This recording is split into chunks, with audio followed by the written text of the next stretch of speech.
എല്ലാവർക്കും നമസ്കാരം. നിങ്ങളേവരും കാത്തിരിക്കുന്ന അലീനയുടെ ഇനി വരാനിരിക്കുന്ന വിശേഷത്തിലേക്ക് എല്ലാ കൂട്ടുകാർക്കും സ്വാഗതം. അപ്പൊ എല്ലാവർക്കും നല്ലൊരു ദിവസം ആശംസിച്ചുകൊണ്ട് തന്നെ നമുക്ക് ഇന്നത്തെ സൂപ്പർ ഹിറ്റ് വിശേഷത്തിലേക്ക് കിടക്കാം. നമുക്ക് ഇന്നത്തെ ഫുൾ വിശേഷം കിട്ടിയിട്ടില്ല കേട്ടോ. അപ്പൊ അതുകൊണ്ടാണ് ഞാൻ അപ്കമിംഗ് വിശേഷമായിട്ട് വന്നത്. അപ്പൊ ഇനി കുറച്ച് ദിവസങ്ങൾക്കുള്ളിലൊക്കെ നമ്മൾ കാണാൻ പോകുന്ന വിശേഷമാണ് ഞാൻ പറയാൻ പോകുന്നത്. ഇന്നത്തെ വിശേഷം നമുക്ക് ഡിലേ ആണ്. ഇന്നിപ്പം വിശേഷം ഉണ്ടോ എന്ന് അറിയത്തില്ല. ഉണ്ടെങ്കിൽ നമ്മൾ വരുന്ന ഉടനെ തന്നെ പോസ്റ്റ് ചെയ്തേക്കാം. അപ്പൊ ഞാൻ പറഞ്ഞു ബോറാക്കുന്നില്ല, നേരെ വിശേഷത്തിലേക്ക് പോകാം. ആദ്യമായിട്ട് ആരെങ്കിലും കാണുന്നുണ്ടെങ്കിൽ സബ്സ്ക്രൈബ് ചെയ്ത് വെക്കണം. അതിനോടൊപ്പം നമ്മുടെ വീഡിയോ ഇഷ്ടപ്പെടുന്നവർ ഒരു ലൈക്കും കൂടി അടിച്ചിട്ട് വീഡിയോ കാണാൻ വേണ്ടി ശ്രമിക്കണം കേട്ടോ. അപ്പൊ നമ്മുടെ രോഹിത് നിരപരാധിയാണല്ലോ. അപ്പൊ രോഹിത് നിരപരാധിയാണെന്നുള്ള കാര്യം രോഹിത് പോലീസിനോട് തുറന്ന് വീണ്ടും വീണ്ടും ആവർത്തിച്ച് പറയുകയാണ്. അങ്ങനെ ഇവരെ കോടതിയിൽ ഹാജരാക്കുമ്പോഴും രോഹിത് പറയുന്നുണ്ട്, ഞാൻ കുറ്റം ചെയ്തിട്ടില്ല, ഞാൻ ഒരിക്കലും ആ പെങ്കൊച്ചിനെ റേപ്പ് ചെയ്യാൻ ശ്രമിച്ചിട്ടില്ല, ഞാൻ ആ വീട്ടിൽ പോയി എന്നുള്ളത് ശരിയാണ്, പക്ഷെ എനിക്കതിന് കഴിഞ്ഞിട്ടില്ല, റേപ്പ് ചെയ്യാനായിട്ട് ഞാൻ ശ്രമിച്ചിട്ടില്ല എന്നും പറഞ്ഞ് കോടതി മുമ്പാകെ ബോധിപ്പിക്കുകയാണ്. അപ്പൊ ഇത് കോടതി ഈ ഒരു ഇത് കേട്ട് കഴിയുമ്പോഴത്തേക്കും ഇതിലെല്ലാത്തിനും ഒരു തെളിവ് വേണമല്ലോ. അല്ലാതെ ഒരിക്കലും ഒരു ആള് വന്ന് പറയുകയാണ് ഞാൻ കുറ്റം ചെയ്തിട്ടില്ല എന്ന് വന്ന് പറഞ്ഞാൽ ഉടനെ ഒന്നും നമ്മുടെ കോടതി എടുത്താൽ താൻ കുറ്റം ചെയ്തിട്ടില്ല രക്ഷപ്പെട്ടു പോകാൻ പറയത്തില്ലല്ലോ. പക്ഷെ ഇത് നമ്മുടെ അലീനയും ബാലചന്ദ്രനും ഒക്കെ അറിയുന്നുണ്ട്. അതായത് ബാലചന്ദ്രൻ ആ ഒരു സമയത്ത് കോടതിയിലുണ്ട്. അപ്പൊ ബാലചന്ദ്രന് മാത്രമല്ല അലീനയ്ക്കും എന്തൊക്കെയോ മനസ്സിലൊരു ധാരണയുണ്ടല്ലോ. ഈ നമ്മുടെ രോഹിത് കുറ്റം ചെയ്തിട്ടില്ല, അവന്റെ ആ ഒരു ബോഡി ലാംഗ്വേജും അവന്റെ ആ ഒരു മുഖഭാവവും ഒക്കെ കാണുമ്പോഴത്തേക്കും തന്നെ അലീനയ്ക്ക് മനസ്സിലായിട്ടുണ്ട്. അപ്പൊ അലീന ഈ കാര്യം നമ്മുടെ ബാലചന്ദ്രനോട് പറയുന്നുണ്ട് കേട്ടോ, എന്തോ സംഭവം ഇതിന് പിന്നിൽ നടന്നിട്ടുണ്ട് അച്ഛ. ഈ ഹരിയൊക്കെ രോഹിത്തിനെ കൊണ്ട് നിർബന്ധിപ്പിച്ച് എന്തൊക്കെയോ പറയിപ്പിക്കുന്നുണ്ട്. കാരണം കുടുംബത്തില് ഒരാളും കൂടി പോലീസ് സ്റ്റേഷൻ കയറി ഇറങ്ങാനുള്ളപ്പം അത് ഹരിക്ക് ഒരു ബലം ആകൂലോ. കാരണം ഹരി തന്നെയാണെങ്കിലും ഓക്കെ, ഇപ്പൊ കുടുംബത്തിൽ ഒരാളും കൂടി ഉള്ളപ്പോ അതായത് രോഹിത്തും കൂടി ഉള്ളപ്പോഴത്തേക്കും കുടുംബത്തിൽ രണ്ടുപേരായല്ലോ. അപ്പൊ അതുകൊണ്ട് നമ്മുടെ ഹരിക്ക് കുടുംബത്തിൽ നിന്ന് മാറി നിൽക്കേണ്ടി വരില്ല. രണ്ടാൺമക്കളും ഇങ്ങനെ ചെയ്തു എന്ന് പറയുമ്പോഴത്തേക്കും ഏതായാലും ആ ഒരു കൂട്ടുപിടിക്കാൻ പറ്റൂല. അപ്പൊ അതാണ് നമ്മുടെ ഹരിയുടെ ഉദ്ദേശം എന്ന് വളരെയധികം വ്യക്തമായിട്ട് അലീന പറയുന്നുണ്ട്. അലീന പറയുന്നുണ്ട് നമുക്ക് എങ്ങനെയെങ്കിലും നിരപരാധിയാണെങ്കിൽ രക്ഷിച്ചേ പറ്റൂ, രോഹിത്തിനെ രക്ഷിക്കണം, അവൻ ഇതിനകത്തൊന്നും ഇല്ലെങ്കിൽ, അവൻ ഇതിലൊന്നും ഇടപെട്ടിട്ടില്ലെങ്കിൽ നമുക്ക് രക്ഷിക്കണം എന്ന് പറയുന്നുണ്ട്. അങ്ങനെ നമ്മുടെ ബാലചന്ദ്രൻ ഇറങ്ങിത്തിരിക്കുകയാണ്. ഉള്ള മന്ത്രിമാരെയും അതുപോലെ പോലീസുകാരെയും പിടിബലമുള്ളവരെയും ഒക്കെ കാണാനായിട്ട് ഓരോ മന്ത്രി ഓഫീസുകളിലും ഒക്കെ ചെന്ന് കയറി ഇറങ്ങുകയാണ്. എന്റെ മകൻ ഒരു തെറ്റും ചെയ്തിട്ടില്ല, എങ്ങനെയെങ്കിലും എന്റെ മകനെ ഒന്ന് പുറത്തിറക്കാൻ സഹായിക്കണം, കാരണം ഇങ്ങനെയൊക്കെ പറ്റത്തുള്ളൂ, ഇനിയിപ്പം മുകളിലേക്ക് പോയി മാത്രമേ പറ്റത്തുള്ളൂ എന്ന് നമ്മുടെ ബാലചന്ദ്രന് മനസ്സിലാവാണ്. അപ്പൊ ബാലചന്ദ്രൻ എല്ലായിടത്തും ഇറങ്ങി കയറി ആട്ടും തുപ്പും കേൾക്കേണ്ടി വരുന്ന ഒരു അവസ്ഥ.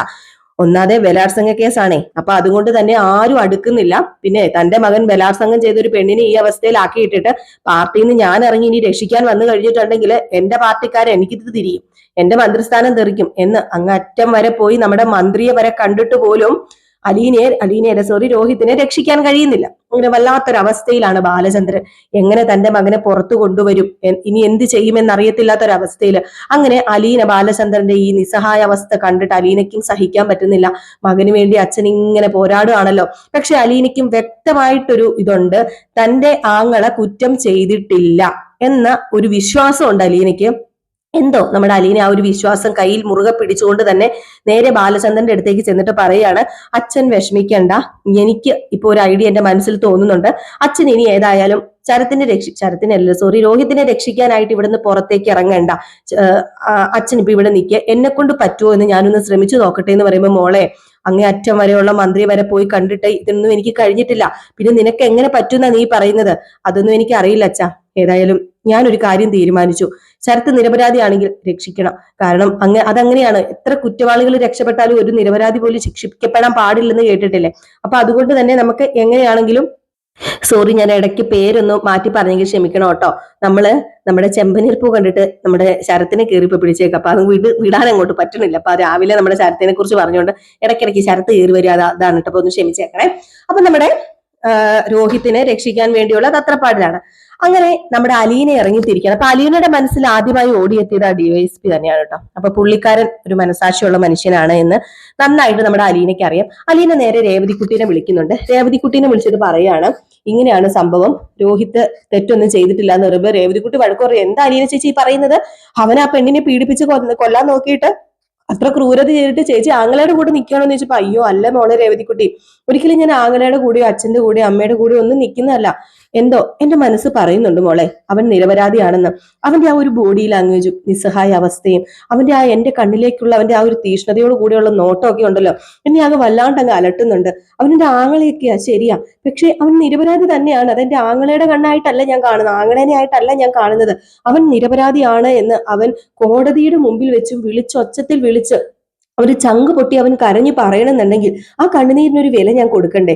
നമുക്കൊന്ന് തിരക്കണ്ടേ, അന്വേഷിക്കണ്ടേ? അങ്ങനെ അവൻ നിരപരാധിയാണെങ്കിൽ ഈ പെങ്ങള് രക്ഷിച്ചില്ല എങ്കിൽ എനിക്കൊരു കുറ്റബോധം ഉണ്ടാവില്ലേ എന്ന് പറയുമ്പോൾ ചേച്ചിക്ക് അത് ഉറപ്പുണ്ടെങ്കിൽ ചേച്ചി ഒരു കാര്യം ചെയ്യാം. ചേച്ചിനെ കൊണ്ട് എന്ത് ചെയ്യാൻ പറ്റും? എന്നെ കൊണ്ടല്ല മോളെ ചെയ്യാൻ പറ്റുന്നത്, നിന്നെ കൊണ്ടാ ചെയ്യാൻ പറ്റുന്നത്. നീ ഒരു കാര്യം ചെയ്യോ, ഒന്നും കൂടി ആ ഗ്രേസി ആന്റിയോടും മാമച്ചനങ്കിളോടും ആ ഡിവൈഎസ്പിനെ വിളിച്ച് കാര്യം ഒന്ന് പറയാവോ എന്ന് പറഞ്ഞപ്പോഴത്തേക്കും അത് പിന്നെ എങ്ങനെയാ ചേച്ചി, അല്ല അവർ അന്നേ പറഞ്ഞായിരുന്നു അലീന ചേച്ചിയുടെ കാര്യം ആയതുകൊണ്ടാണ് ഇതിൽ ഇടപെട്ടത്, ഇല്ലായിരുന്നെങ്കിൽ ഉറപ്പായിട്ടും അവര് ഇടപെടില്ലായിരുന്നു. കാരണം ഇത് അത്രയ്ക്കും അധികം വലിയൊരു കേസല്ലേ ചേച്ചി, അതുകൊണ്ട് എനിക്ക് തോന്നുന്നില്ല. പിന്നെ ചേച്ചി ഒരു കാര്യം ചെയ്യേ, ചേച്ചീനെ അവിടെ ഉള്ളവർക്കൊക്കെ ഭയങ്കര ഇഷ്ടാ. ചേച്ചീനെ അവിടുത്തെ ഡിഎസ്പിയുടെ മകൾക്കില്ലേ അവർക്കൊക്കെ ഭയങ്കര കാര്യമാണ്. ചേച്ചിയുടെ ഓരോ കാര്യം പറഞ്ഞപ്പോ ചേച്ചീനെ കാണാനുള്ള ഇൻട്രസ്റ്റ് ഒക്കെ ഉണ്ട്.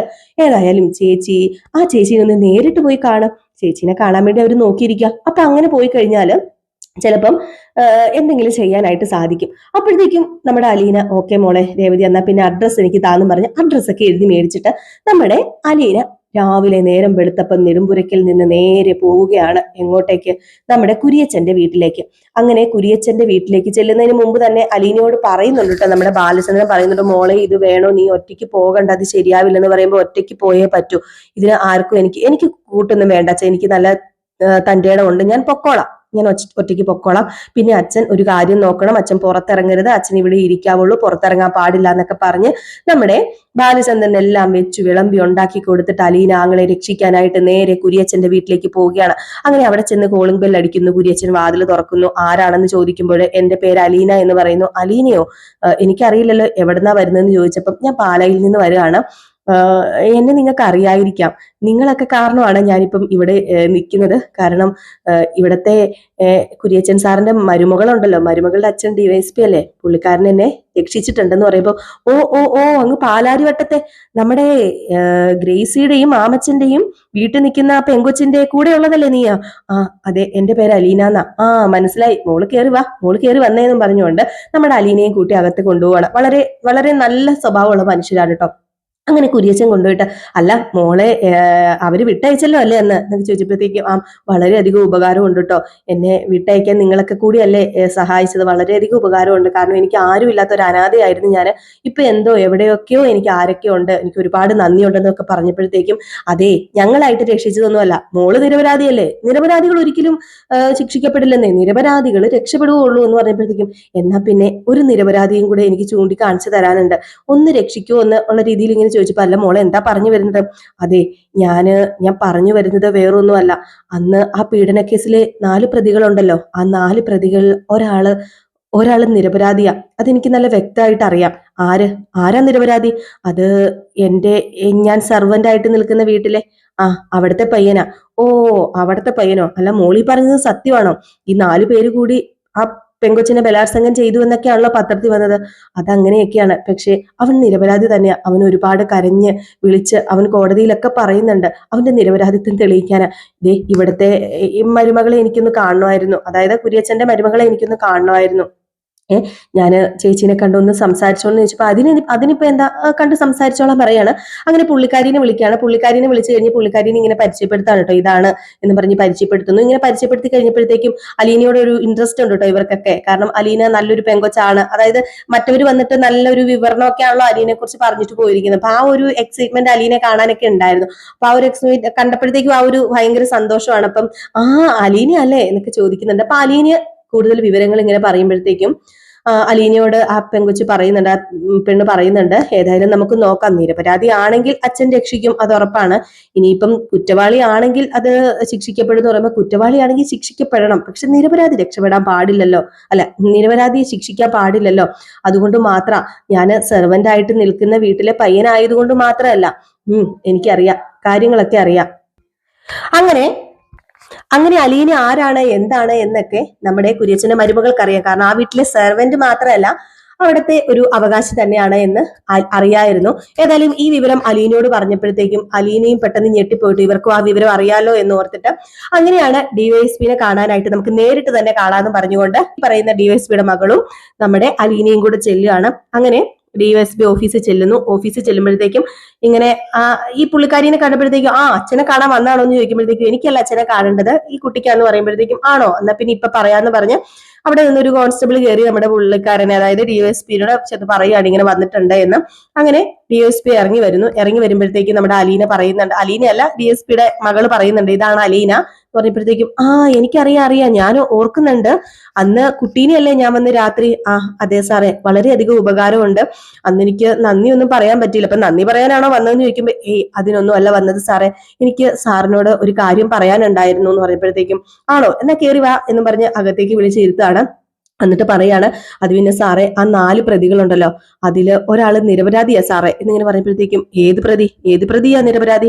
അത് 2ാം പ്രതിയായിട്ട് പറയുന്ന രോഹിത് എന്ന് പറയുന്ന ആള്, അതായത് അവന് എന്റെ സഹോദരനായിട്ട് വരും, എന്റെ സഹോദരനായതുകൊണ്ടല്ല ഞാൻ ഇങ്ങോട്ടേക്ക് വന്നത്, അവൻ നിരപരാധിയാ, അത് ഒരു ഉറച്ചൊരു വിശ്വാസം എനിക്കുണ്ട്. മാത്രമല്ല അത് പോലീസുകാർക്കൊക്കെ നന്നായിട്ട് അറിയാം അവൻ നിരപരാധിയാണെന്ന്, പക്ഷെ അവരവനെ വിട്ടയക്കാൻ തയ്യാറാവുന്നില്ല എന്ന് പറഞ്ഞപ്പം അങ്ങനെയാണോ കാര്യങ്ങള്? അല്ല എന്റെ പൊന്നു വച്ചേ, ഇത്ര നിരപരാധിയാണെന്നൊക്കെ പറഞ്ഞാലും തെളിവില്ലാതെയൊന്നും ആർക്കും ഒന്നും ചെയ്യാൻ പറ്റില്ല, എനിക്കും ഒന്നും ചെയ്യാൻ പറ്റത്തില്ല.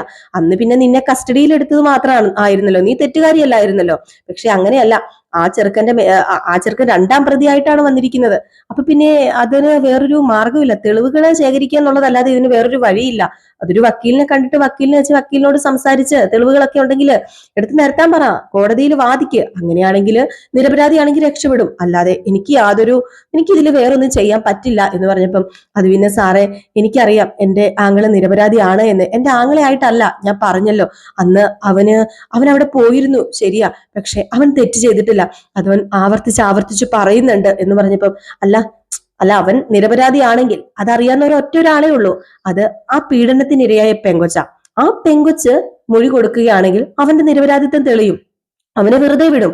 അപ്പൊ പിന്നെ നിങ്ങൾക്ക് ആ വഴിയൊന്ന് നോക്കിക്കൂടെ, അല്ലാതെ എനിക്ക് ഇതിനൊന്നും സഹായിക്കാൻ പറ്റില്ല, എനിക്ക് ഒന്നും ചെയ്യാൻ പറ്റത്തില്ല എന്ന് തന്നെ പറഞ്ഞിട്ട് നിങ്ങളൊരു കാര്യം ചെയ്യുക, നിങ്ങൾ ആ പെങ്കൊച്ചിനെ പോയി കാണുക, ആ പെങ്കൊച്ചിനെ പോയി കണ്ടിട്ട് ആ പെങ്കൊച്ചിനോട് ചോദിക്കുക, വിവരങ്ങൾ ചോദിച്ചറിഞ്ഞ്, ചിലപ്പം അതിനെ കാണാൻ റിസ്ക് ഒക്കെ ആയിരിക്കും, പോലീസ് പ്രൊട്ടക്ഷൻ കാണും, അപ്പം എല്ലാം ഒന്ന് ഒത്തു വരണമെങ്കിൽ കുറച്ച് പാടാ. പിന്നെ അവളെ കാണണമെങ്കിൽ ഞാൻ എന്തെങ്കിലും നിങ്ങൾക്ക് ചെയ്തു തരാം, അലീനയ്ക്ക് ചെയ്തു തരാം, കാണണമെങ്കിൽ എന്തെങ്കിലും ഞാൻ പറഞ്ഞ് ചെയ്തു തരാം എന്നിങ്ങനെ പറയുകയാണ്. ഏതായാലും ഇനി അതേ രക്ഷയുള്ളെന്ന് അലീനയ്ക്ക് മനസ്സിലായി. അങ്ങനെ അലീന തിരിച്ച് നേരെ അവിടുന്ന് ഡിവൈഎസ്പിയുടെ അവിടുന്ന് നേരെ വീട്ടിലേക്ക് ചെല്ലുകയാണ്. വളരെ നിസ്സഹായാവസ്ഥയിലാണ് ചെല്ലുന്നത്. നമ്മുടെ ബാലചന്ദ്രന്റെ ഒരു പ്രതീക്ഷ ഉണ്ടായിരുന്നു അലീന രക്ഷിക്കുമെന്ന്. പക്ഷെ അവിടെ ചെന്ന് കഴിഞ്ഞപ്പോഴത്തേക്കും അലീന പറയുന്നത് വേറൊന്നുമല്ല, ഡിവൈഎസ്പിനെ കൊണ്ടൊന്നും ചെയ്യാൻ പറ്റത്തില്ല എന്ന് തന്നെയാണ്. അപ്പോഴത്തേക്കും തന്നെ നമ്മുടെ ബാലചന്ദ്രൻ പറയുന്നുണ്ട് എനിക്കറിയായിരുന്നു മോളെ, ഇതൊക്കെ എനിക്കറിയായിരുന്നു എന്ന് പറയുമ്പോൾ വേണ്ട, നമുക്ക് അങ്ങനെ എല്ലാം നമുക്ക് പൂട്ടിക്കെട്ടി വെക്കേണ്ട ഒരു ഗതികേട് വന്നിട്ടില്ല അച്ഛാ. നമുക്കൊരു കാര്യം ചെയ്യണം, ശരണ്യ എന്ന് പറയുന്ന ആ പെങ്കൊച്ചിനെ കാണാൻ പോകണം, അതിനുള്ള ഒരു വഴി എനിക്ക് ഡിവൈഎസ്പി തുറന്നു തരാന്ന് പറഞ്ഞിട്ടുണ്ട്. അവളെ പോയി കണ്ട് ശരത്ത് നിരപരാധിയാണോ എന്ന് അവളോട് ചോദിക്കണം എന്ന് പറയുമ്പോൾ അതൊക്കെ റിസ്ക് അല്ലേ, ആ പെങ്കൊച്ചിന്റെ അടുത്തേക്കൊക്കെ നമ്മൾ പോകാൻ പറ്റുമോ? അതും നെടുമുരയ്ക്കൽ ബാലചന്ദ്രന്റെ വീട്ടിൽ നിൽക്കുന്ന സെർവന്റ് ആണ് അങ്ങോട്ടേക്ക് ചെല്ലുന്നതെന്ന് അറിഞ്ഞാൽ അവര് ഇരുകൈ നീട്ടി സ്വീകരിക്കുന്നതാണോ മോളെ നീ ഓർത്തതെന്ന് പറഞ്ഞപ്പം എന്റെ കൂടെ ഡിവൈഎസ്പി അങ്കിൾ ഉണ്ടല്ലോ, നമുക്ക് ആ വഴിയൊന്ന് നോക്കാം, അവരൊക്കെ പാവങ്ങളാ, പിന്നെ ഡിവൈഎസ്പി അങ്കിളിന്റെ മകളില്ലേ ആ ചേച്ചിക്ക് എന്നെ വലിയ ഇഷ്ടാ, ഏതായാലും ആ രീതിയിൽ നമുക്കൊന്ന് ശ്രമിച്ചു നോക്കാം, നിരപരാധിയാണെങ്കിൽ ഉറപ്പായിട്ടും അച്ഛന്റെ മകനെ ഞാൻ അച്ഛന്റെ മുമ്പിൽ കൊണ്ടു നിർത്തി തരും, അതെങ്ങനെയാണെങ്കിലും കൊണ്ടു നിർത്തി തരും, ഇത് ഞാൻ തരുന്ന വാക്കാ എന്നൊക്കെ പറയാണ് കേട്ടോ. ഏതായാലും ഇതൊക്കെ ഇനി വരാൻ പോകുന്ന വിശേഷമാണ്, അടുത്ത ആഴ്ചയോടൊക്കെ കൂടി വരൂ കേട്ടോ. അപ്പൊ എല്ലാവരും കാത്തിരിക്കുക. നമുക്ക് ഇന്നത്തെ ഫുൾ വിശേഷം കിട്ടിയിട്ടില്ല എങ്കിലും പ്രതീക്ഷിച്ചിരിക്കുന്ന ഒരുപാട് പേരുണ്ട് നമ്മുടെ രാവിലെ വിശേഷത്തിനായിട്ട്. അപ്പൊ അവർക്ക് വേണ്ടിയാണ് ഇനി വരാനിരിക്കുന്ന ഒരു വിശേഷമാണെങ്കിൽ ഞാൻ നിങ്ങളോട് പറഞ്ഞത് കേട്ടോ. അപ്പൊ ഇന്നത്തെ വിശേഷം എന്ന് പറയുന്നത് വേറൊന്നും അല്ല, ഇന്നലെ ഞാൻ പ്രമോയിൽ ഇട്ടിട്ടുണ്ടായിരുന്നല്ലോ, നമ്മുടെ ബാലചന്ദ്രനെ കാണാൻ വേണ്ടി അലീന പോവുകയും ഒക്കെ ചെയ്യുന്ന കുറച്ച് കാര്യങ്ങളൊക്കെയാണ്. അതിനോടൊപ്പം തന്നെ നമ്മുടെ രോഹിത്തിന്റെയും ഹരിയുടെയും ഒക്കെ ഫോട്ടോ പത്രത്തിൽ അടിച്ചു വരുന്നു. അതൊക്കെയാണ് ഇന്നത്തെ വിശേഷം എന്ന് പറയുന്നത് കേട്ടോ. അപ്പൊ എല്ലാവരും കാത്തിരിക്കുക. എല്ലാവർക്കും വീണ്ടും നല്ലൊരു ദിവസമൊക്കെ ആശംസിച്ചുകൊണ്ട് നിർത്തുകയാണ്. നെക്സ്റ്റ് വീഡിയോ ആയിട്ട് കാണാം. അപ്പൊ ലൈക്ക് അടിക്കാൻ മറക്കരുതേ.